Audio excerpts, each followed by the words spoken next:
Hello दोस्तों, स्वागत है आपका मेरे इस चैनल एग्जाम एग्जीक्यूटेड में। मैथमेटिक्स के कुछ इंपॉर्टेंट सवाल मैं फिर से लेके आ गया हूँ आपके लिए, जो कि आने वाली एग्जामों के लिए आप बहुत ही ज़्यादा लाभदायक होगा।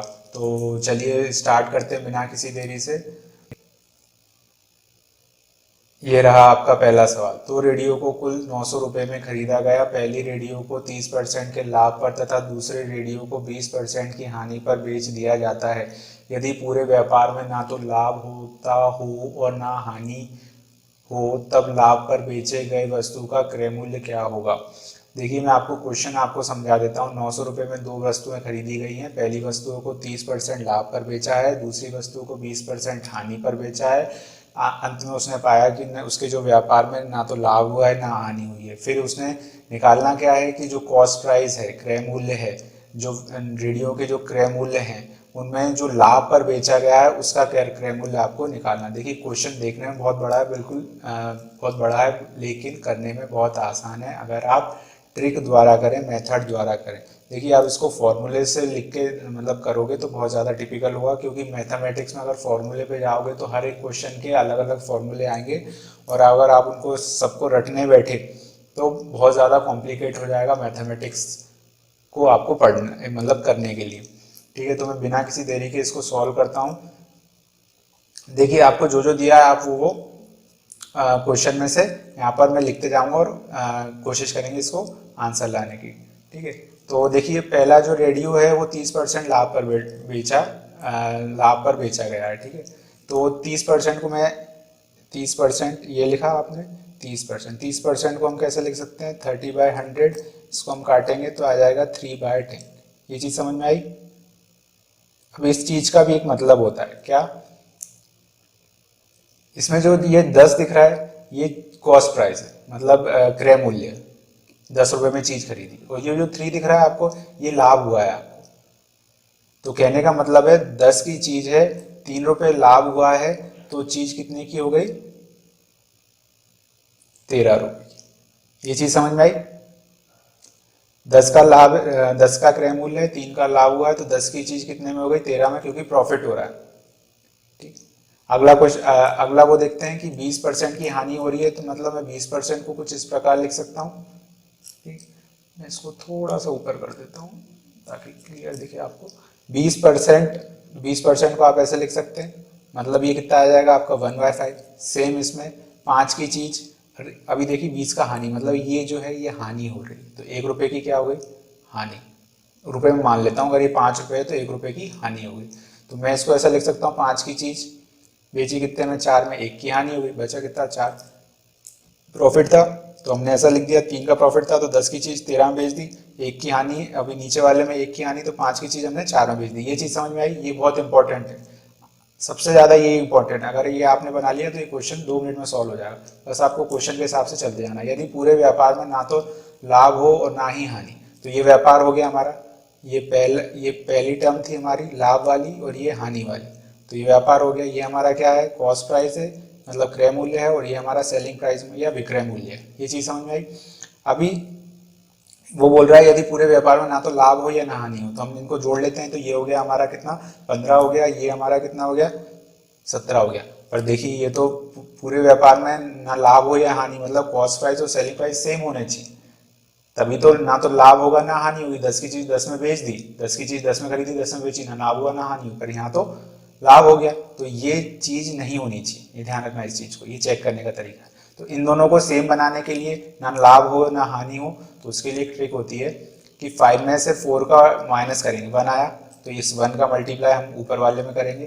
10 में से 13 में से 10 माइनस करा तो कितना डिफरेंस, कितने का आया, 3 का। अंतर कितने का आया, 3 का, तो 3 का मल्टीप्लाई हम नीचे करेंगे। तो इससे क्या होगा, इन दोनों के अंतर समान हो जाएंगे, और जो नीचे जो वैल्यू आएगी वो सेम आएगी। करके देखते हैं। तो देखिए, 1 का मल्टीप्लाई हुआ तो ये तो 10 का 10 ही हो जाएगा, ये 13 का 13 हो जाएगा, यहाँ पर कितना हो जाएगा, 5 3 15 हो जाएगा, और ये आपका आ जाएगा 12। ये चीज समझ में आई। अभी देखिए, मैं प्लस करता हूँ, ये भी 25 आ रहा है, ये भी 25 आ रहा है, ना लाभ हो रहा है ना हानि हो रही। ये दूसरी कंडीशन हमने सेटिस्फाई कर दी। और सब कुछ नहीं करना है।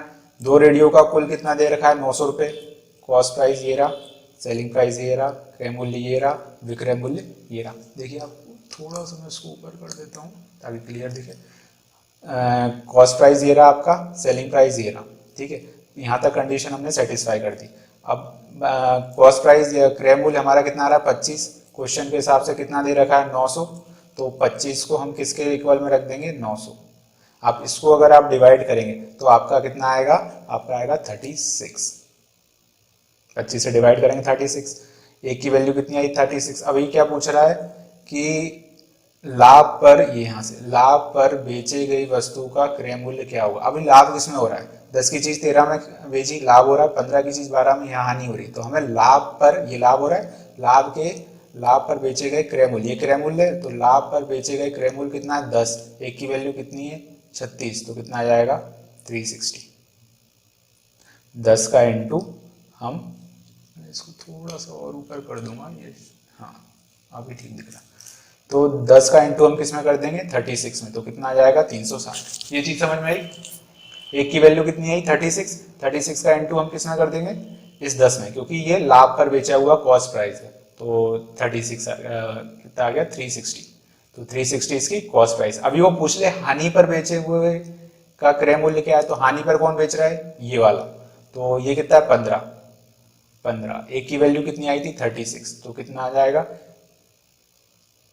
तो वो यहां से आप 15 का इंटू 36 में करेंगे, मल्टीप्लाई करके देखते हैं 36 इंटू में 15, तो ये जाएगा 360, 5 6 30, 5 3 15, 18, ये 0 आएगा, ये 8 और ये 6 14, और ये आ जाएगा 3 4 1 5, मतलब 540। ठीक, क्रॉस चेक करना है तो 540 और 360 को प्लस कर लो, 90 900 आना चाहिए, क्योंकि टोटल हमारा कितना था, देखिए ये आ गया 900। ये चीज समझ में आई।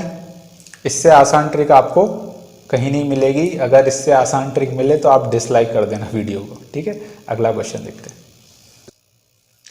हमारा अगला क्वेश्चन है, एक आयताकार खेत की लंबाई एवं चौड़ाई क्रमशः 40 एवं 30 मीटर है, मैदान की भुजाओं के साथ बाहर की तरफ 5 मीटर चौड़ा रास्ता है, रास्ते का क्षेत्रफल क्या है 900, 800, 600 और 400। ठीक है, बहुत ही सिंपल क्वेश्चन है। आयत मैं बता देता हूँ, इंग्लिश मीडियम वालों को रेक्टेंगल को बोलते हैं आयत। ठीक है, तो ये रहा हमारा आयत।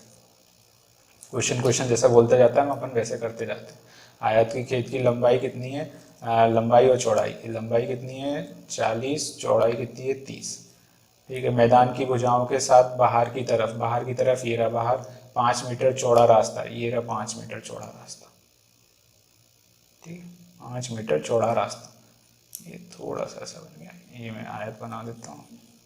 ये 5 मीटर चौड़ा रास्ता चारों तरफ चौड़ा रास्ता है, रास्ते का क्षेत्रफल ज्ञात कीजिए। मतलब ये वाला रास्ता जो है जो 5 मीटर बाहर निकला है, ये आपको निकालना है।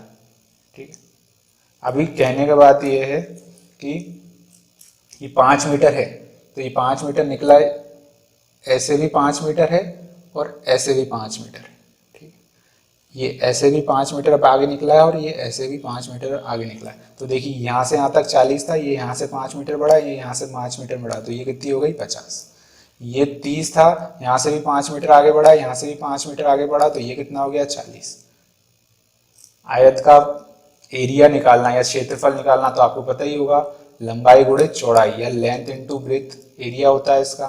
तो अंदर वाले का मैं इसको एरिया 1 मान लेता हूँ। अगर A1 का निकालना हो तो कितना हो जाएगा, ये 40 इंटू 30, ये एरिया A1 का निकल जाएगा, तो ये कितना हो जाएगा 1200।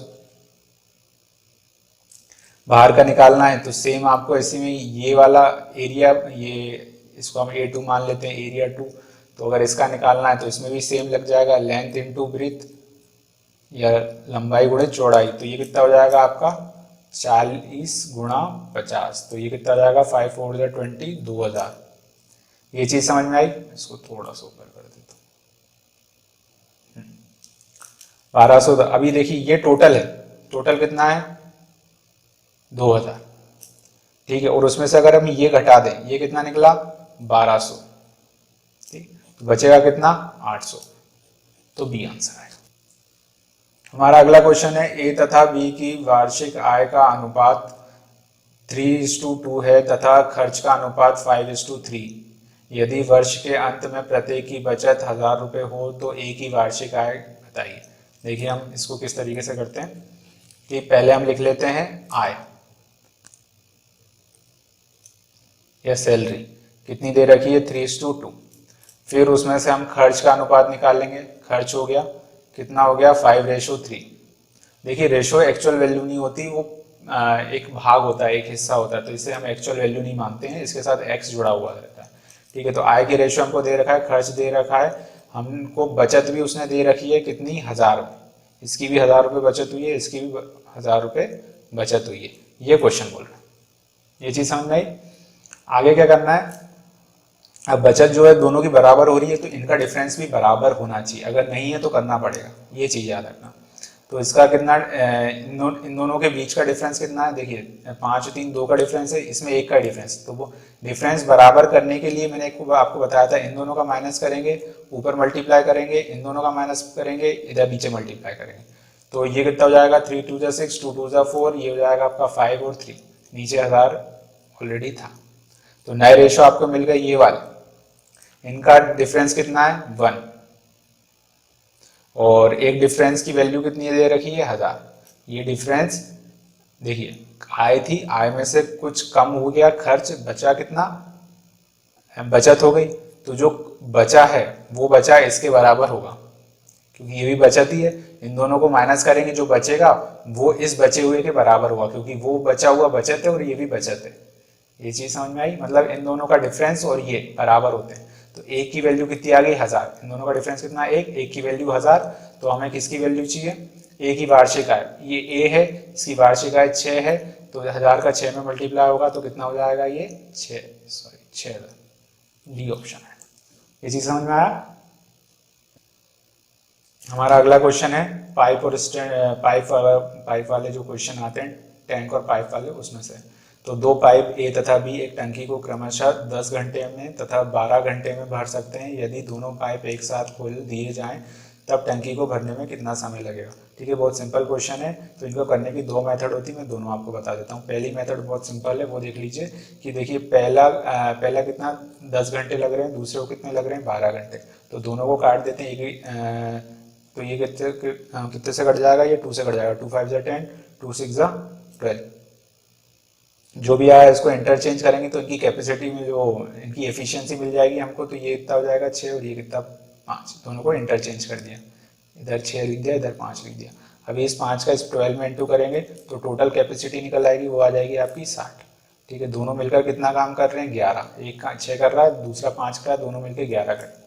ठीक, तो आप इसको फर्दर सॉल्व करेंगे तो ये आ जाएगा 5 × 5/11, 11 से डिवाइड करिएगा, ये आ जाएगा, तो इसका ऑप्शन आएगा सी। ये है पहली मेथड। सेम ऐसी ही मेथड हम दूसरी करते हैं, बट उसमें करने का तरीका ये अलग रहता है।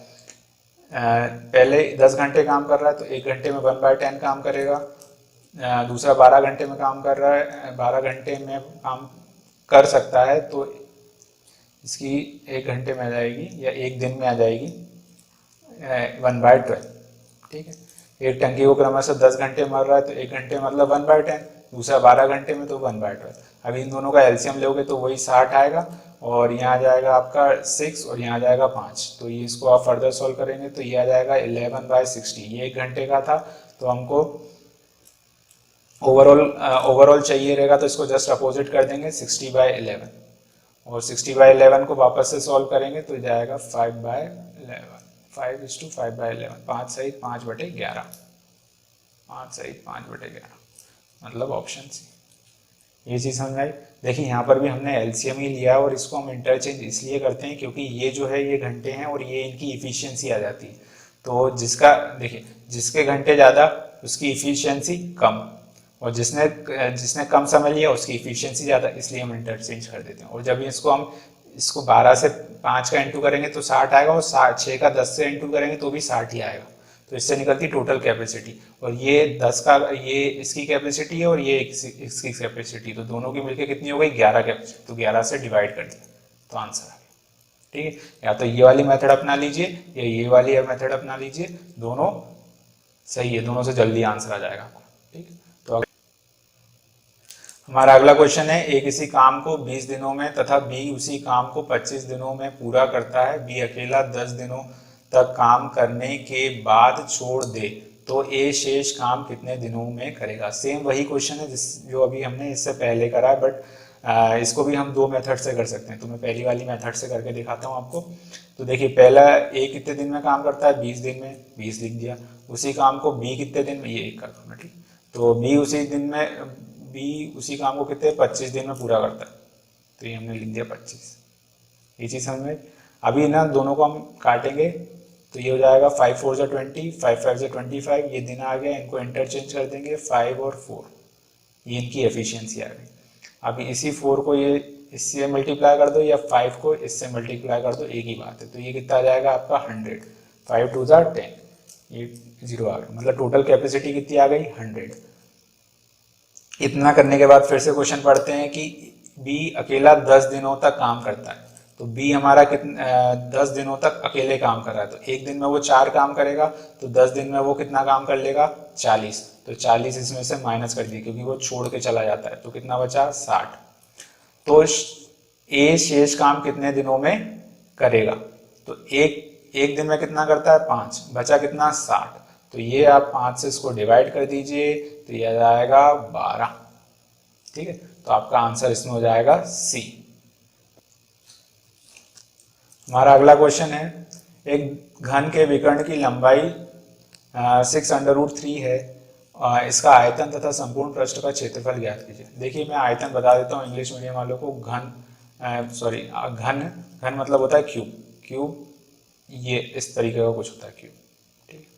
तो इसके 3 फॉर्मूले होते हैं, वो तीनों में बता देता हूँ। विकर्ण मतलब डायगोनल, विकर्ण मतलब डायगोनल, ये वाली इसके एक बीच में जो सबसे लंबी रेखा होती है, यहाँ से इस पॉइंट को मिलाती है, वो डायगोनल होता है, ठीक है। तो डायगोनल का फॉर्मूला होता है √3a, इधर हम डायगोनल को d या विकर्ण को d मान लेते हैं, ठीक। तो ये पहली चीज आपकी ये आई। फिर इसका आयतन या वॉल्यूम हम जिसको बोलते हैं आयतन, तो आयतन का फॉर्मूला हो जाएगा आपका a³। ए आपकी इसमें साइड रहेगी, ठीक है, ध्यान रखना इस चीज को। तो a³ इसका वॉल्यूम हो जाएगा, ये आयतन हो जाएगा। संपूर्ण पृष्ठ का क्षेत्रफल, या इसको हम बोलेंगे TSA, टोटल सरफेस एरिया, संपूर्ण पृष्ठ का क्षेत्रफल TSA या टोटल सरफेस एरिया, तो वो कितना होता है आपका 6a²। ये किस तरीके से फॉर्मूले आए, इसके लिए मैं अलग से सेपरेट वीडियो बनाऊंगा, जिसमें मैं पूरा 3D और 2D चैप्टर अलग से करवाऊंगा। उसमें सिर्फ उसी के क्वेश्चन होंगे और उसी के रिलेटेड सारे फॉर्मूले मैं आपको बता दूंगा। अभी मैं इंडिविजुअल क्वेश्चन अलग अलग से करवा रहा हूँ, इसलिए बस आप ही इतना सा समझ लीजिए। डायगोनल का फॉर्मूला ये है, वॉल्यूम का ये है, टोटल सरफेस एरिया या संपूर्ण पृष्ठ क्षेत्रफल का फॉर्मूला ये है। अभी क्या आपको विकर्ण दे रखा है, तो इसमें क्या करना है आपको, विकर्ण का फॉर्मूला कितना है √3a, हमको देख कितना रखा है डायगोनल 6√3a, अंडर से √3 कट गया, a की वैल्यू आ गई 6, ठीक। अभी a की वैल्यू 6 आ गई, बस इसको क्या रखिए, वॉल्यूम का फॉर्मूला ये रहा, तो वॉल्यूम का फॉर्मूला a³ है, तो बस इसमें रख दीजिए a³। a की वैल्यू कितनी है 6 का क्यूब कितना हो जाएगा 216। सेम इसमें TSA में टोटल सरफेस एरिया, संपूर्ण पृष्ठ क्षेत्रफल का कितना होता है 6a²। a की वैल्यू हमको कितनी दे रखी है 6 का स्क्वायर वापस से वही आ गया 216, 216, तो इसका ऑप्शन आ जाएगा ए, ठीक है। तो आज के लिए इतना ही। देखिए मैथमेटिक्स में सबसे ज़्यादा इंपॉर्टेंट होता है प्रैक्टिस। आपने एक सवाल देखा, आप इसी के रिलेटेड 3-4 सवाल आप बुक में से निकालिए, उसको करके देखिए, आपकी प्रैक्टिस होगी। प्रैक्टिस के बिना ही मैथ्स आएगा, नहीं तो नहीं आएगा। आज की वीडियो आपको कैसी लगी हमें कमेंट करके ज़रूर बताइएगा, और इस वीडियो को ज़्यादा से ज़्यादा शेयर करें, लाइक करें, सब्सक्राइब करें, ठीक है। आज के लिए इतना ही, धन्यवाद।